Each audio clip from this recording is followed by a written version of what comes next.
Amém. Esse livro de 1 Samuel, capítulo 17, ele traz aquela história belíssima de Davi e Golias. Nós vamos ler 1 Samuel 17, 44 a 47, diz assim: Disse mais o filisteu a Davi: Vem a mim, darei a tua carne às aves do céu e às bestas do campo. Davi, porém, disse ao filisteu: Tu vens a mim com espada e com lança e com escudo, porém eu vou a ti em nome do Senhor dos exércitos, o Deus de Israel, a quem tens afrontado. Hoje mesmo o Senhor te entregará na minha mão, e ferir-te-ei, e te tirarei a cabeça. E os corpos do arraial dos filisteus darei hoje mesmo às aves do céu e às bestas da terra, e toda a terra saberá que há Deus em Israel. E saberá toda esta congregação que o Senhor salva, não com espada, nem com lança, porque do Senhor é a guerra, e Ele vos entregará na nossa mão. Amém.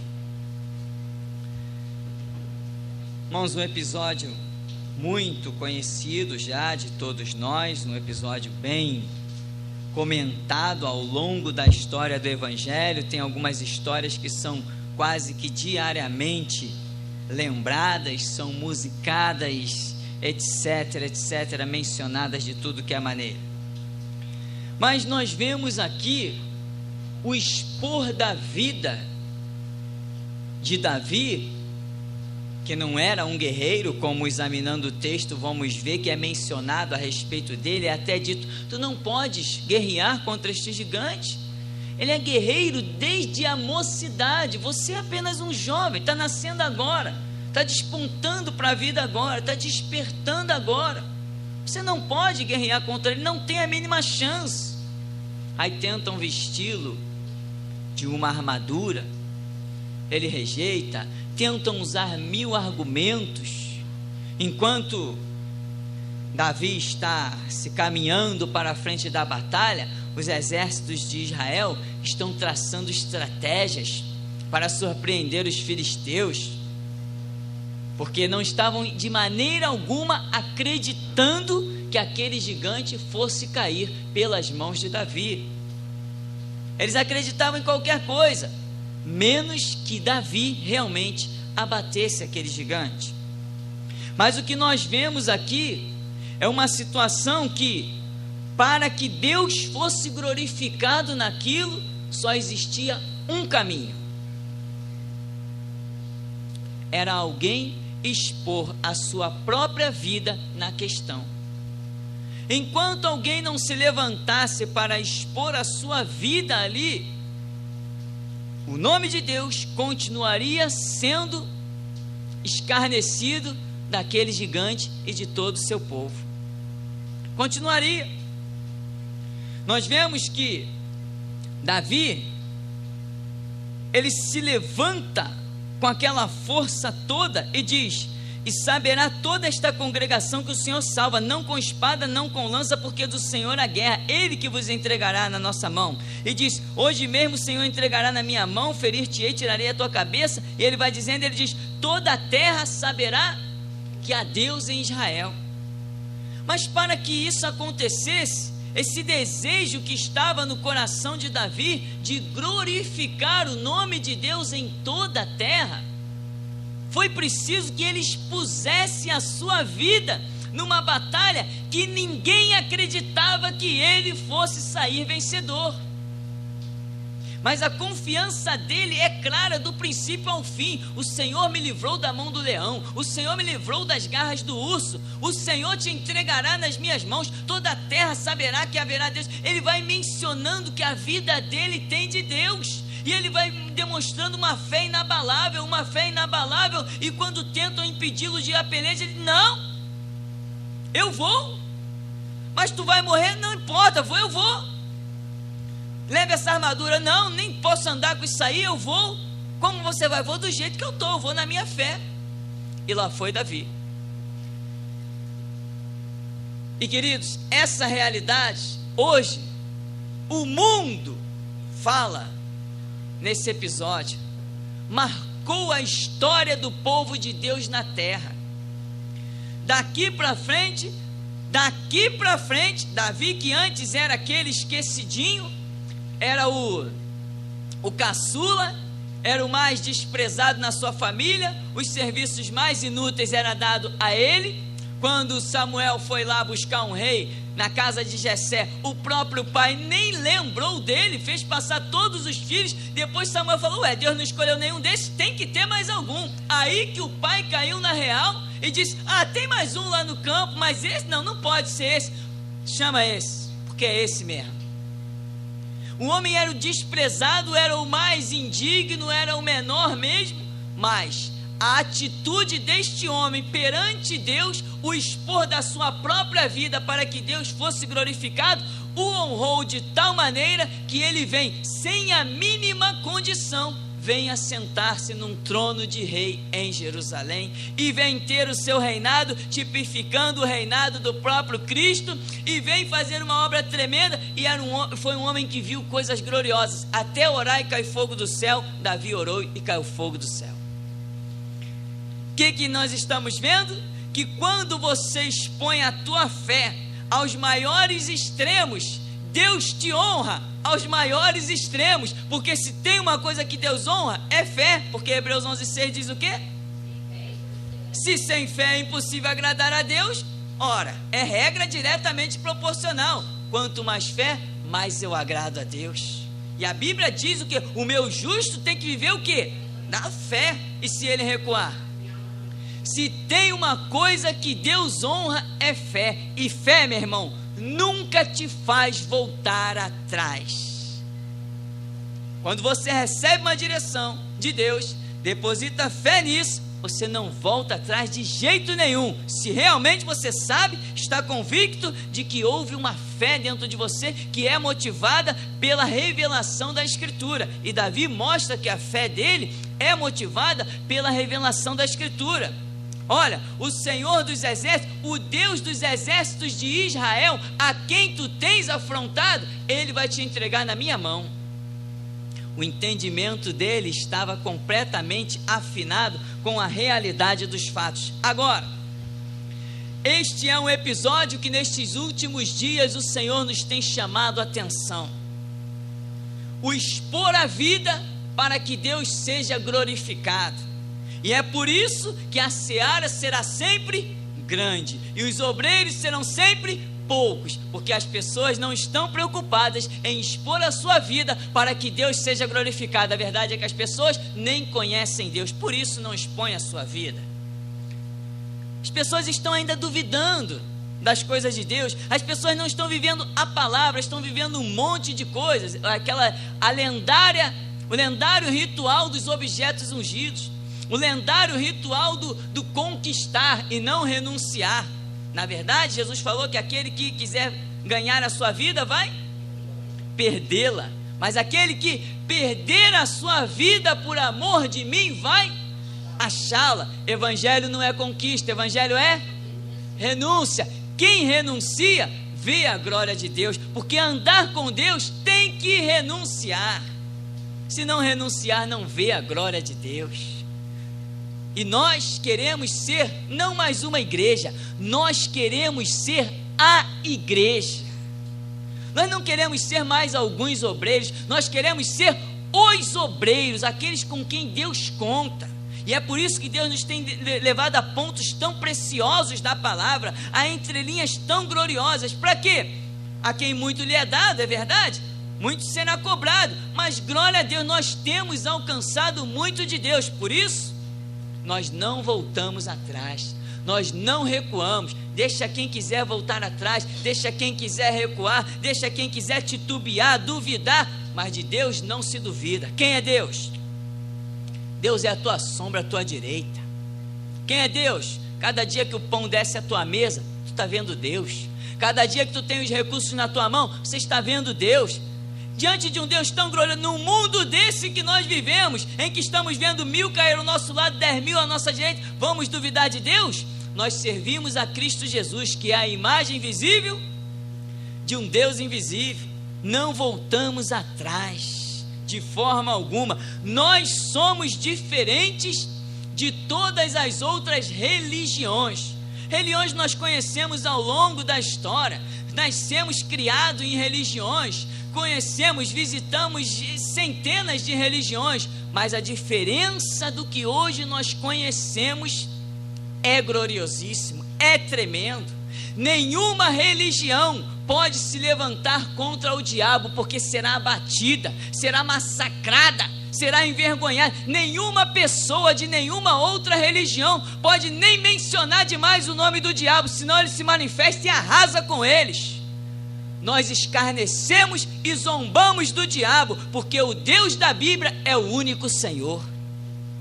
Como está escrito: não temas, ó Israel, o Senhor vosso Deus é o único Senhor. Nós servimos ao único e verdadeiro Deus. Os nossos conceitos são conceitos que nenhuma outra religião tem. Por isso Davi falou assim: como é que é esse homem aí afrontando Israel? Israel é o povo escolhido. Hoje nós poderíamos dizer, como é que é afrontando a igreja? A igreja é o povo escolhido. Estamos na dispensação da igreja. Todos que se levantarem contra a igreja verdadeira certamente cairão, porque Jesus Cristo disse que as portas do inferno não prevalecerão. Está acabado, está determinado. Quem falou isso não é homem que mente, nem filho de homem que se arrepende. E operando ele, quem impedirá? Olha o que nós temos que ninguém mais tem. Lucas 10:19. Vos dou poder para pisar, subjugar toda a força do diabo. Meu irmão, não adianta ninguém de outra religião, se disser que tem poder sobre o diabo, eu faço o desafio, vai ser tragado. A autoridade de pisar na cabeça de Satanás foi entregue exclusivamente na igreja de Jesus Cristo, no Evangelho, para que não fique dúvida. No Evangelho de Jesus, só aqueles que vivem o Evangelho, os que adoram imagem, os que adoram o sabonete ungido, os que adoram, têm as suas idolatrias, os seus patuais, os que invocam os espíritos dos mortos, esses não podem se levantar contra Satanás, pois serão tragados, abatidos e envergonhados. Mas nós, de costas e olhos vendados, encaramos o diabo e saímos vencedor. Nós somos o único povo com condição de desfazer as obras do diabo e envergonhar o mal. Pessoas podem vir aqui enfeitiçadas, amarradas em trabalhos de bruxaria, com uma oração nós resolvemos a questão, sem ritual, sem patuá, sem palhaçadas. Porque o poder de Deus atua exclusivamente na igreja que vive o Evangelho da glória de Deus, pelo qual Jesus Cristo derramou o seu sangue e virou para nós e disse: eis que eu vos dou poder. Se ele disse, está dito. E a gente tem que ir para ver semelhante glória como a que viu Davi. Temos que expor a nossa vida da mesma maneira, mas expomos a nossa vida sabendo que somos mais que vencedores por aquele que nos amou e a si mesmo se entregou por nós. Não adianta. As pessoas estão batendo cabeça por aí, estão batendo seus rituais, bate cabeça na pedreira, acende suas velas e vão colhendo dia a dia as suas frustrações, as suas decepções, e muitos não querem dar o braço a torcer.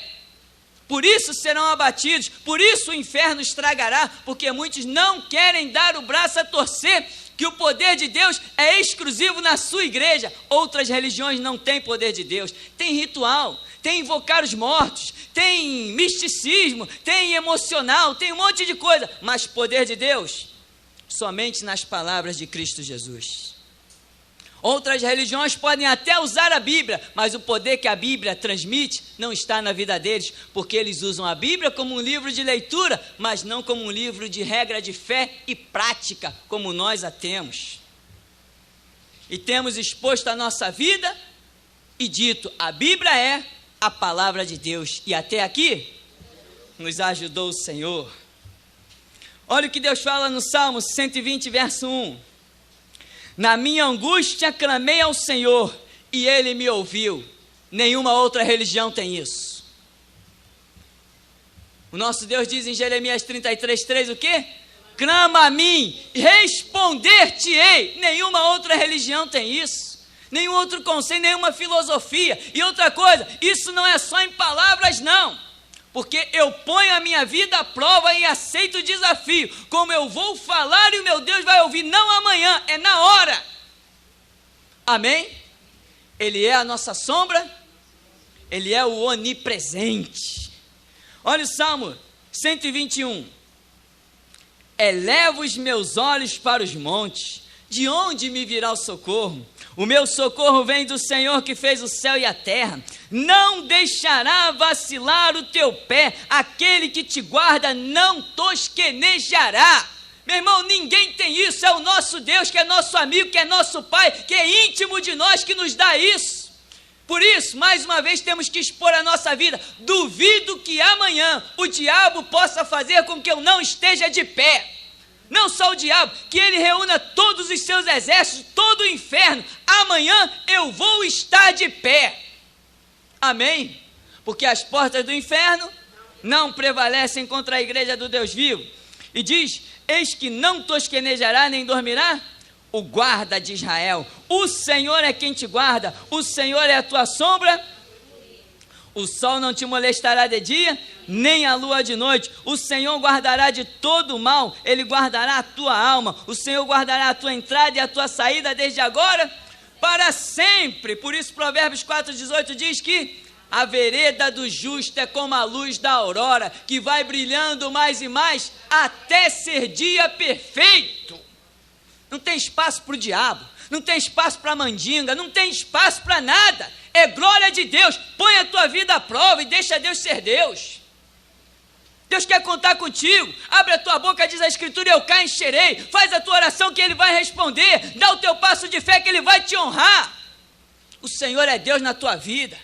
E doem quem doer, e fique de bico quem ficar. Os irmãos que se escandalizarem, que se escandalizem. Você tem que ver a glória de Deus. No Salmo 123, para ti que habitas nos céus, levanto os meus olhos. Esta é a palavra de Deus. Você tem agido assim? Para ti que habita nos céus. Você não invoca espírito de morto. Você não invoca espíritos que têm os mais nojentos nomes que tem por aí. Você não invoca a imagem de escultura. Você invoca a palavra de um Deus vivo. E Ele te honra. O Salmo 124. Se não fora o Senhor que esteve ao nosso lado, ora diga a Israel. Se não fora o Senhor que esteve ao nosso lado, quando os homens se levantaram contra nós, eles nos teriam engolido vivos, quando a sua ira se acendeu contra nós. Então as águas teriam transbordado sobre nós, e a corrente teria passado sobre a nossa alma. Então as águas altivas teriam passado sobre a nossa alma. Bendito seja o Senhor, que não nos deu por presa os seus dentes. A nossa alma escapou como um pássaro do laço do passarinheiro. O laço quebrou-se e nós escapamos. O nosso socorro está em o nome do Senhor, que fez os céus e a terra. Provérbios 18:10. Torre forte é o nome do Senhor, para ela correrá o justo e estará seguro. Nenhuma outra religião tem isso, nenhuma outra filosofia, nenhum conceito. E eu repito, colocamos a vida à prova, aceitamos desafios, porque isso não é só em palavras, não. Nós sabemos que o nosso Deus não pegou caneta e papel para escrever, não, mas o Espírito dele trabalhou poderosamente na mente e na mão de homens, como hoje continua trabalhando na nossa boca, na minha e na tua. Amém, meu irmão? Por isso, põe tua vida à prova mesmo, aceita desafios, contra qualquer um. Pode ser o bruxo mais famoso desse mundo, o bruxo que flutua, que levita. Põe a tua vida à prova que tu vai ver quem é o teu Deus. Olha o Salmo 125. Os que confiam no Senhor serão como o monte de Sião, que não se abala, mas permanece para sempre. Como estão os montes à roda de Jerusalém, assim o Senhor está em volta do seu povo, desde agora e para sempre. Nós confiamos em Cristo, que é a imagem visível de um Deus invisível, enquanto as pessoas precisam que os seus olhos contemplem alguma coisa para que eles creiam, para que eles depositem uma fé fútil e barata, uma fé de andar por vista. Nós cremos no invisível, e o invisível é mais poderoso. Amém, meu irmão? Aceite o desafio, faça como Davi. Se levantou o inimigo, se levantou o gigante, vamos ver quem é quem. Vamos ver quem é quem, porque é certo de que o Senhor é quem te guarda, o Senhor é a tua sombra à tua direita, Ele vai fazer 1000 cair ao teu lado, 10.000 à tua direita, e tu não serás atingido. Mas não esqueça, a exemplo do exército de Gideão, Deus só conta com valentes. Os covardes, o que diz a Bíblia? Vão para casa. Os covardes vão para casa. Igreja é composta de valentes. Eles, pois, o venceram pelo sangue do Cordeiro e não amaram suas vidas até a morte. Venceram. Amém, querido? O Senhor nos abençoe em nome de Jesus.